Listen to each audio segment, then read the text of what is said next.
Sriwijaya FC yang memiliki nama besar di kancah sepak bola tanah air kini memiliki maskot baru. Maskot yang diberi nama Cek Emas ini merupakan Sekar Elang. Simbol elang diambil karena Sumatera dikenal dengan elang andalasnya. Seperti diketahui, klub sepak bola yang berlaga di ESL memiliki maskot. Namun untuk maskot yang didesain dengan menggunakan jersey, baru tim Sriwijaya FC yang meluncurkan.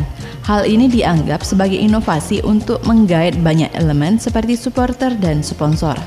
Manajemen Sriwijaya FC berencana akan menghadirkan maskot Cek Emas di tiap pertandingan di kandang di GSC musim ini. Di awal peluncurannya, maskot Cek Emas mendapat beragam komentar pro dan kontra. Semula Cek Emas tidak mengenakan celana, namun banyaknya komentar dari netizen di media sosial membuat maskot Cek Emas mendapat sentuhan perubahan, seperti dikenakannya celana dan desain jersey yang berubah. Meski belum rampung dan masih dalam perbaikan, desain Cek Emas ini memberikan angin segar bagi para pecinta SFC untuk mengkoleksi maskot tersebut. Memasuki usia yang ke-10 tahun, klub kebanggaan masyarakat Sumatera Selatan ini sengaja meluncurkan maskot Cek Emas agar supporter lebih merasa dekat dengan SFC. Selain itu, maskot Cek Emas atau disebut juga dengan elang maskot Sriwijaya bisa menjadi karakter sebuah tim. Elang diibaratkan sosok penguasa, gagah dan ditakuti.